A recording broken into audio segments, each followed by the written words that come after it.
What's going on YouTube? This is ParkerLad88 coming at you with another video. Today I'm joined by Caleb, and we've got a deck profile for you guys. What are you going to be deck profiling for us? Infernoids. Alright, well, whenever you're ready, just go ahead and take it away.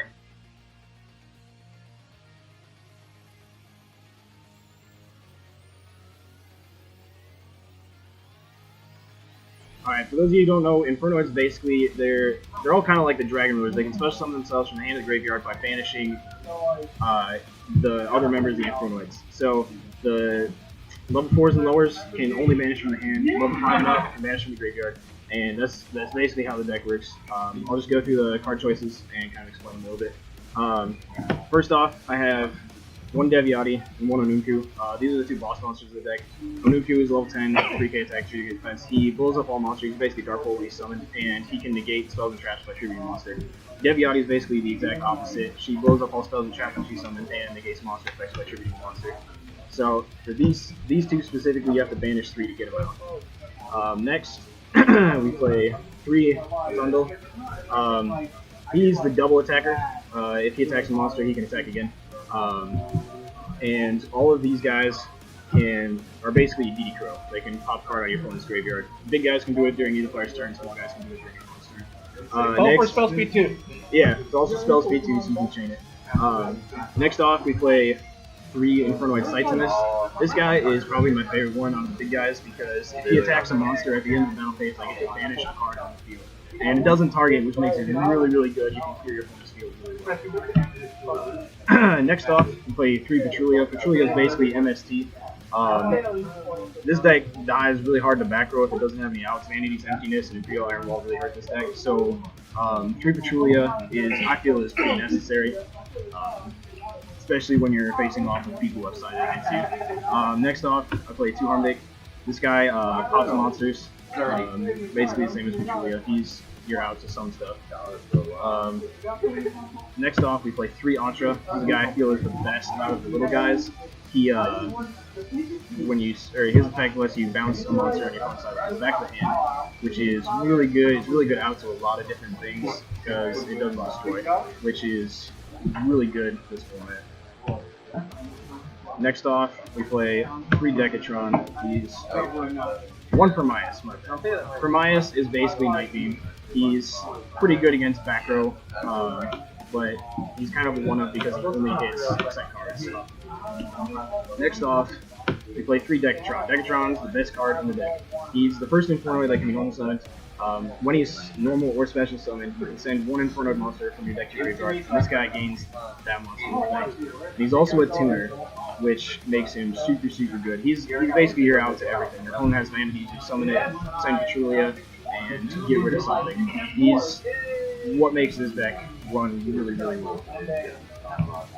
Alright, and then for our final monster in non-Inferno, we play 1 Raiden, just because he is a more reasoning target, and he has really good milling effects, so we run 1 of him. Alright, for spells, we run triple reasoning. This is the second best card in the deck compared to Decatron. This is what you use to load up your graveyard and hopefully get a bunch of Infernoids in there so you can summon them. Next off, we play 2 Voids here. This one, a quick play spell that makes your Infernoids unaffected by card effects for the turn. And if it's in the graveyard, you can banish it to keep them from being destroyed by a card effects once. So that's really, really good. It's perfect if you mill it. It saves your Infernoids a lot of the time. Next, we play 2 Void Banishment. This basically lets you discard a card to search for an Inferno card. And its secondary effect, which I don't use very often, is if it battles an opponent, or if one of your Infernoids battles an opponent's monster at the end of the battle phase, you can send this card to the graveyard and then banish both of them, which can help you get over some stuff, but it's not always the best. But next.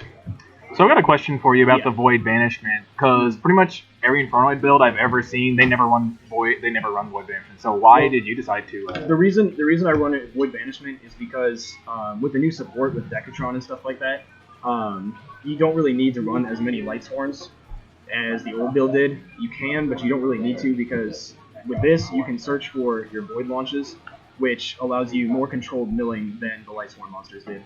So with Void Seer, Void Launch, and Void Purification, it gives you a bunch of cards, and Void Imagination, one of the other new cards.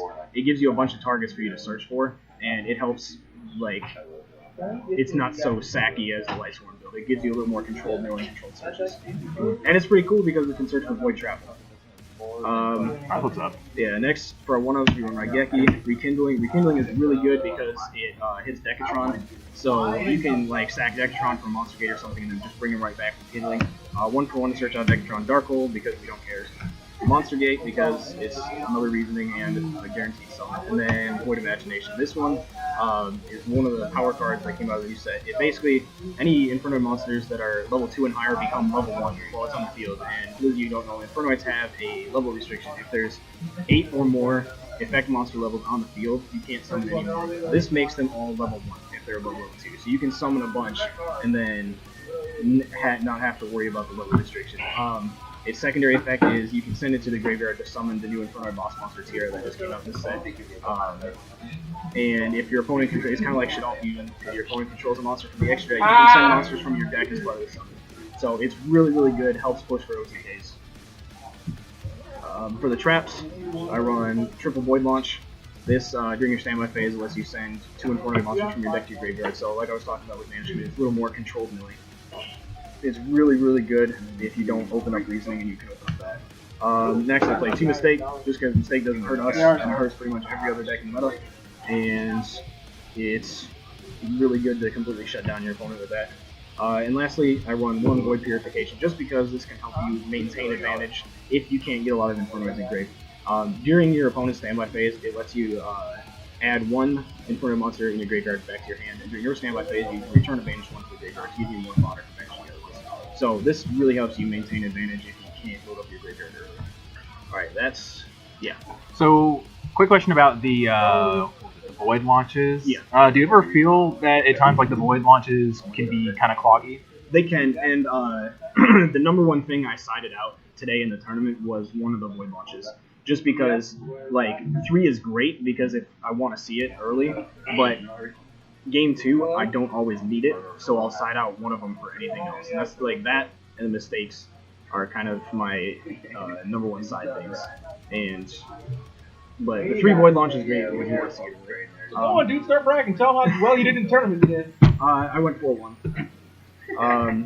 Lost to Necroz, beat 2 Burning Abyss, 3 Burning Abyss, I think, and 1 Color Knight. Cool. For the extra deck, we play 1 Infernoid Tier. He's the boss monster of the set. He has a lot of different effects, so I'm not really going to go into explain all of them, but he's basically really good if you can get him out, because if you get him out with a lot of materials, he helps you like reset your game state, reset all your banish stuff, mill more, get more in your graveyard. So he can be a real blowout if you're able to summon him with a lot of materials. Next off, we play a mini Ultimaya engine. This guy is super good. He's a Dragon type super monster. You can summon by sending level 5 or higher tuner monster and non-tuner monster to the graveyard. And when you set a spell or trap, it lets you special summon a level 7 or 8 Dragon type monster for free, basically. So he gives you free like big beaters for doing something you were already gonna do. So for his 3 targets, I play Hot Red, Void Ogre, and Beals, and then I also play Michael. So these 3, like, I don't really ever go into them, but because Infernoids don't really need to use the extra deck that much, it's kind of just a good second option to have if I can get it out and nothing else. So that's just one thing I play because why not? Aside from that, we play 1 Scrap Archfiend and 1 Guy Knight the Force of Earth. These are non-effect monsters, so they're really good to go in with Raiden, and once you do, they don't count towards the Infernoid's level cap. So if you have like a Raiden and a Harmony deck out, you can synchro for this, and your level count goes back down to 0, so you can summon for Ixie's monsters, I just play a couple of generic rank 7 and 8s, like Hellbrand, Tachyon Dragon, and Full Armor, just because these cards are really good. They can, like, Felgrand can protect himself, Tachyon can, he's just a big beater and he can overlay into Full Armor. So, they're just, like, I rarely ever go into them, but they're just there as cards that you can anywhere y'all want to go into if you have a problem. For 7s, I just run 1 copy of Red Eye's Flare Metal Dragon, just because he's really good. A lot of people can't get around him super quick because he burns for everything, so he's really good to go into late game. The last 3 are 1 Gem Knight Pearl, same reason for the vanilla Synchro Monsters, 1 Leviair, and 1 Brotherhood of the Firefist Lion Emperor. He's really good because he can get back your Decatron from the graveyard, and same thing for Leviair, he can get your Decatron back from the Banner Zone. And these 2 can really help late game when all your stuff's banished and you don't have anything else to go into, and you need that Decatron. So those 2, once again, rarely ever go into these, but they're just there in case I need them. So Caleb, I got a question. Yeah. Why not like 3 Terriers instead of 1? I only run 1 Tierra because I only run 1 Void Imagination. Okay. You can run Void Imagination at 2. I honestly might think about trying that just because I only ever saw it twice today in my hand. Every other time it got milled. So that's one thing I might test.